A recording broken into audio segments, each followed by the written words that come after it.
Assalamualaikum warahmatullahi wabarakatuh. Perkenalkan, nama saya Farel Yuanda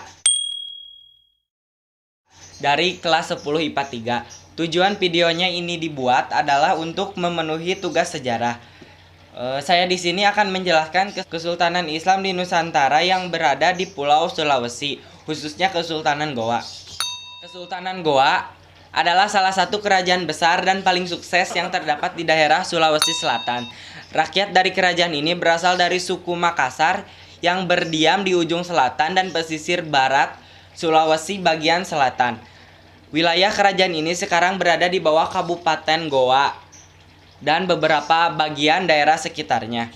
Kerajaan ini memiliki raja yang paling terkenal, yaitu Sultan Hasanuddin yang saat itu melakukan peperangan yang dikenal dengan Perang Makassar pada tahun 1666 sampai 1669 terhadap POC yang dibantu oleh Kesultanan Bone yang dikuasai oleh satu dinasti, yaitu suku Bugis dengan rajanya Arung Palaka. Perang Makassar bukanlah perang antar suku karena pihak Goa memiliki sekutu dari kalangan Bugis. Demikian pula pihak Belanda dengan Bone memiliki sekutu orang Makassar. Perang Makassar adalah perang terbesar POC yang pernah dilakukannya pada abad ke-17. Pada awalnya di daerah Goa terdapat 9 komunitas yang dikenal dengan nama Bate Salapang atau 9 bendera yang kemudian menjadi pusat kerajaan Goa. Tombolo yaitu Tombolo, Lakiung, Parang-Parang, Data, Agangjene, Samata, Bisei, Sero, dan Kaling. Cerita para pendahulu di Goa mengatakan bahwa Tumanurung merupakan pendiri kerajaan Goa pada awal abad ke-14. Tomanurung tersebut dikenal dengan nama Tomanurung Bainea karena sosoknya yang merupakan seorang perempuan. Pada abad ke-16, kerajaan Goa Talo dipimpin oleh Tuma Farisi Kalona. Memerintah pada awal abad ke-16 di kerajaan Goa bertahta Karaeng. Karaeng itu artinya ya penguasa. Pada masa itu salah seorang penjelajah Portugis berkomentar bahwa daerah yang disebut Makassar sangatlah kecil.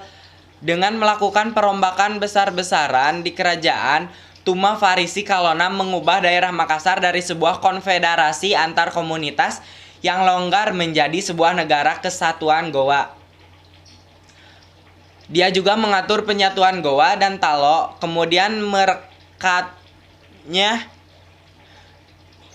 merekatkannya dengan sebuah sumpah yang menyatakan bahwa apa saja yang mencoba membuat mereka saling melawan akan mendapat hukuman dewata.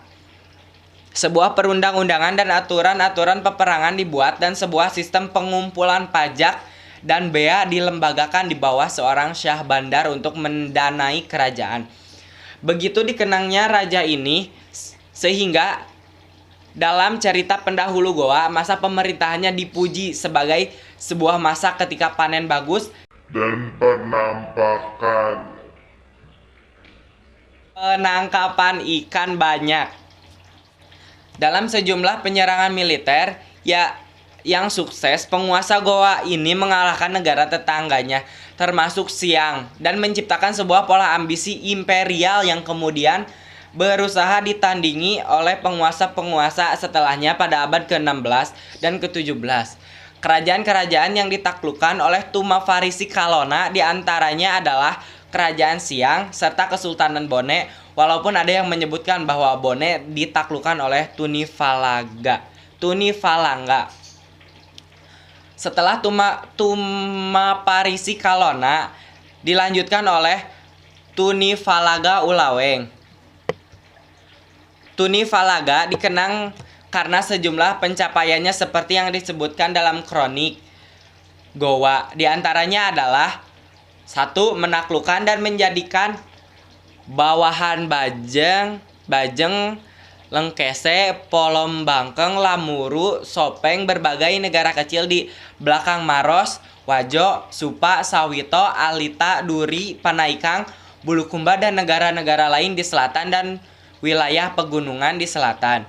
2. Orang pertama yang membawa orang-orang Sawito, Supa, dan Bacukiki ke Goa. 3. Menciptakan jabatan Tumakajanangang. 4. Menciptakan jabatan Tumailalang untuk menangani administrasi internal kerajaan, sehingga Syah Bandar leluasa mengurus perdagangan dengan pihak luar.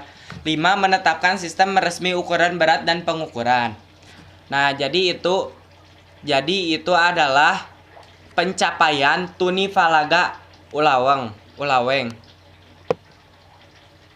Nah, pada abad ke-17, pada tahun 1666, di bawah pimpinan Laksamana Cornelis Filman, VOC berusaha menundukkan kerajaan-kerajaan kecil di Sulawesi, tetapi belum berhasil menundukkan Kesultanan Goa. Di lain pihak, setelah Sultan Hasanuddin naik tahta, ia berusaha menggabungkan kekuatan kerajaan kecil di Indonesia bagian timur untuk melawan VOC.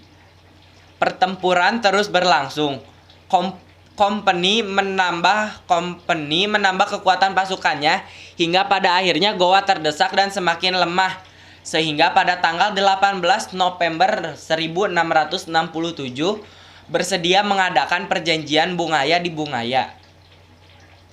Goa merasa dirugikan, karena itu Sultan Hasanuddin mengadakan perlawanan lagi. Akhirnya pihak Company minta bantuan tentara ke Batavia. Pertempuran kembali pecah di berbagai tempat. Sultan Hasanuddin memberikan perlawanan sengit. Bantuan tentara dari luar menambah kekuatan pasukan VOC. Hingga akhirnya Company berhasil menerobos benteng terkuat milik Kesultanan Goa, yaitu Benteng Somba Opu pada tanggal 12 Juni 1669. Sultan Hasanuddin kemudian mengundurkan diri dari tahta kerajaan dan wafat pada tanggal 12 Juni 1670. Nah, pada abad ke-20, Kesultanan Goa telah mengalami pasang surut dalam perkembangan sejak Raja Goa ke-1, yaitu Tumanurung, hingga mencapai puncak keemasannya pada abad ke-17, hingga kemudian mengalami masa penjajahan di bawah kekuasaan Belanda. Pada itu, sistem pemerintahan mengalami transisi pada masa Raja Goa ke-36. Andi Ijo Karaeng Lalolang Sultan Muhammad Abdul Qadir Aiduddin menyatakan Kesultanan Goa bergabung menjadi bagian Republik Indonesia yang merdeka dan bersatu, dan berubah bentuk dari kerajaan menjadi daerah tingkat 2 Kabupaten Goa. Sehingga dengan perubahan tersebut, Andi Ijo pun tercatat dalam sejarah sebagai Raja Goa terakhir dan sekaligus Bupati Kabupaten Goa pertama. Nah, keadaan sosial budaya Kerajaan Goa Talo. Sebagai negara maritim, maka sebagian besar masyarakat Goa adalah nelayan dan pedagang.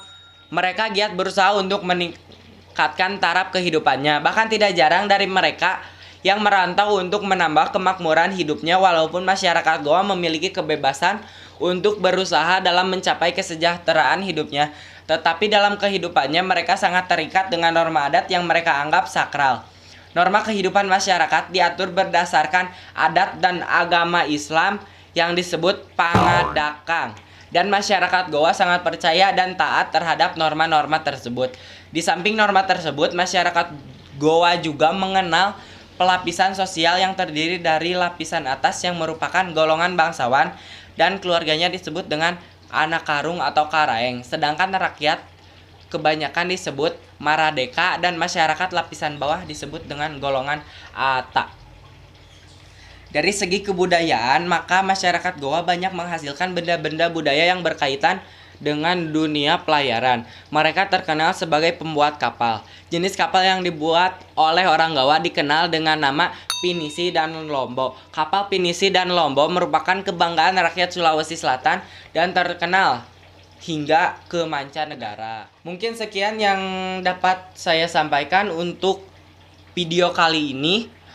Minta maaf kepada yang nonton ini apabila saya mengucapkan salah-salah kata atau salah penyebutan nama raja atau istilah-istilah daerah lainnya. Sekian dan terima kasih. Terima kasih telah menonton video ini. Wassalamualaikum warahmatullahi wabarakatuh.